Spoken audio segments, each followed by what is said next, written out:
Las sirenas se apagan. La calle queda en silencio. La cinta policial se mueve con el viento como si también dudara. En menos de 48 horas, la policía dijo: han caso resuelto. Pero alguien mintió y no fue el asesino. Ahora dime algo. ¿Y si te dijera que el Mayo era error? Fue cerrarlo tan rápido. Porque lo que vas a escuchar ahora nunca salió en las noticias.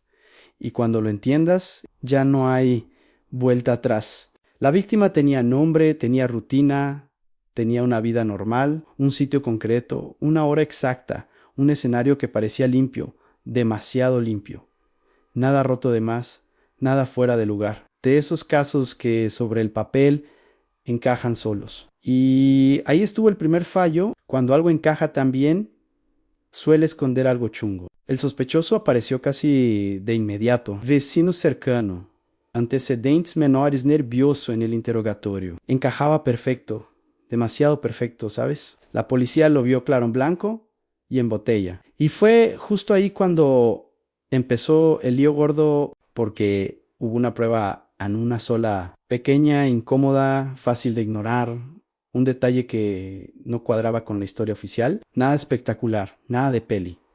Pero real, la respuesta no es relevante en archivada por rutina. Ese detalle, ese maldito detalle, lo cambiaba todo. La presión empezó a apretar, medios preguntando, superiores exigiendo resultados, titulares pidiendo un culpable ya. Había prisa, ni cuando hay prisa la verdad estorba. Aceptaron testigos dudosos.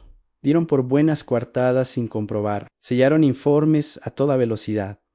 No buscaban al culpable. Buscaban cerrar carpeta. Mientras tanto, la familia de la víctima empezó a hacer ruido. Preguntaron, insistieron, señalaron contradicciones, pero el sistema pasó de ellos. Era como hablarle a una pared. Años después, cuando algunas pruebas reaparecieron y las contradicciones ya gritaban solas, alguien hizo la pregunta que nadie quiso escuchar antes. Si tú lo estás viendo ahora, ¿por qué ellos no? El verdadero culpable nunca pagó. Libre, muerto o desaparecido. La familia quedó rota, sin respuestas, porque el crimen no terminó aquella noche. Así hasta hoy. Y esto nos lleva a algo todavía peor, porque a veces no es la policía. A veces es un juez el que la caga, un despacho silencioso, un mazo golpeando la mesa. Un juez firmó una sentencia en menos de 10 minutos. 10 minutos para destrozar una familia entera. Y ojo, porque esto no va de un criminal famoso ni de un caso raro. Esto va de gente normal. De esas personas que piensan: si no he hecho nada, no me puede pasar nada. Spoiler, sí puede pasar. Y pasó. Todo empezó con una acusación mal planteada. Un informe confuso, nombres parecidos, fechas que no cuadraban del todo. Nada sólido, nada claro, pero suficiente para poner a una familia en el punto de, mira, una mañana cualquiera, la policía llamó a la puerta. Vecinos mirando, persianas bajándose. En un segundo, la vida se fue al carajo. El juicio llegó rápido, demasiado rápido. La defensa iba justa de medios, justa de tiempo y justa de todo. Las pruebas de la acusación eran flojas, pero sonaban convincentes. Y en los juzgados, muchas veces, lo que suena bien pesa más que lo que es verdad. Nadie revisó a fondo el error inicial. Nadie paró la máquina. Porque una vez que el sistema arranca, pararlo es casi imposible. Todo parecía legal, pero nada era justo. Un circo con todo expedientes y prisas. Cuando llegó la sentencia, no hubo magín culpable así. Sin más, el silencio fue brutal. Hijos sin entender nada. Parejas rotas por dentro. Padres envejeciendo de golpe. Ese día no solo condenaron a una persona, condenaron a todos los que la querían. Con el tiempo aparecieron pruebas nuevas, documentos olvidados, datos que demostraban el error, pero ya era tarde. Los recursos se rechazaron por detalles técnicos, por plazos, por papeleo. Papel mata, ¿verdad? Y el sistema se lavó las manos. Aunque años después se reconoció el fallo, el daño ya estaba hecho. El tiempo perdido no volvió. La familia nunca fue la misma, porque la justicia puede rectificar, pero casi nunca pide perdón. Y si crees que esto fue grave, espera el siguiente caso. Porque hay historias donde ni siquiera hubo juicio, solo una denuncia que nadie quiso escuchar. Llamó una vez Ann, luego otra más Ann, avisó. Ann denunció, suplicó, amlomenta así, nadie hizo nada. Dime tú, si no da rabia, ¿cuántas veces hay que pedir ayuda para que te crean de verdad? Porque esta historia no iba de suposiciones, iba de miedo real, de amenazas claras, de alguien que sabía que algo malo se venía encima. Ypsilon Sistema, como tantas veces, decidió mirar para otro lado. La víctima no era problemática, no buscaba líos, tenía pruebas de mensajes, testigos, comportamientos raros que no eran normales ni de coña. Cuando fue a denunciar, no pidió milagros, solo protección, solo que alguien hiciera su trabajo. La respuesta no es suficiente. Vuelva otro día, el asunto no parece grave, vamos, lo de siempre, dar largas, el típico. Ya veremos que nunca llega. Las señales estaban ahí gritando, las banderas rojas ondeaban como locas. Vecinos avisando, conocidos preocupados, situaciones que ya se habían salido de madre, pero nadie quiso unir los puntos, porque reconocer el peligro significaba actuar, y actuar significaba responsabilidades, y entonces llegó el día, ese día del que nadie quiere hablar, pero que lo cambia todo. Una hora concreta, un lugar concreto, y de repente ya no hubo llamadas, ni denuncias, ni segundas oportunidades. Ya era tarde. Después vino el silencio. Un silencio pesado, incómodo, comunicados oficiales, caras serias, frases vacías en C, investigará lo ocurrido. Ahora sí había tiempo. Antes, curiosamente, la familia quedó destrozada, con una pregunta clavada para siempre. ¿Y si alguien nos hubiera escuchado? Pero no hubo sanciones, no hubo dimisiones, no hubo culpables claros, porque cuando el error es de todos, no es allí ignorar una denuncia, también es tomar una decisión. Una que puede costar una vida. Y lo peor es que, mientras unos pagaron con todo, el verdadero culpable salió libre. Libre por un detalle legal, libre por un tecnicismo. Y esa historia es la que viene ahora. No salió libre porque fuera inocente, ni porque no hubiera pruebas. Salió libre porque faltaba una firma así, tal cual. Y ahora dime tú, ¿eso es justicia? ¿O es una puñetera broma? El culpable estaba claro desde el principio. Testigos coherentes, pruebas sólidas, una línea temporal que encajaba. Todo apuntaba en la misma dirección. No había dudas razonables, no había misterios raros. El problema no fue la verdad.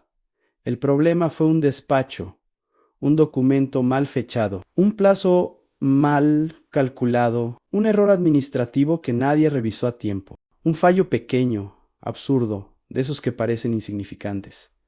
Hasta que revientan todo el caso, un fallo de papeles, un lío de trámite, y con eso bastó. El juez no discutió los hechos, no negó las pruebas, simplemente dijo la frase más fría del sistema: procede la puesta en libertad, legal correcto según la ley. Pero moralmente, un asco. La noticia cayó como una bomba, indignación en la calle, titulares suaves en los medios, expertos diciendo que son cosas que pasan. Claro, pasan, pero siempre le pasan a los mismos. Mientras la familia de la víctima se quedaba sin respuestas, el culpable salía por la puerta grande. Volvió a su vida, a su rutina, dormir en su cama. No pagó su crimen, pagó, como mucho, un abogado mejor. Y ahí es donde el sistema se delata solo, porque cuando la ley protege más al trámite que a la víctima, algo está muy torcido. La justicia no debería ser un juego de errores administrativos, pero lo es. En el vacío que deja un caso así, no se llena nunca. No hay paz, no hay sensación de al menos se hizo lo correcto. Solo queda la idea de que el sistema le guiñó el ojo al culpable. Y si esto te parece grave, prepárate, porque hay casos aún peores, casos donde ni siquiera hubo juicio, casos que murieron sin culpable simplemente porque se acabó el tiempo. Este caso no se cerró porque faltaran pruebas, ni porque no hubiera sospechosos.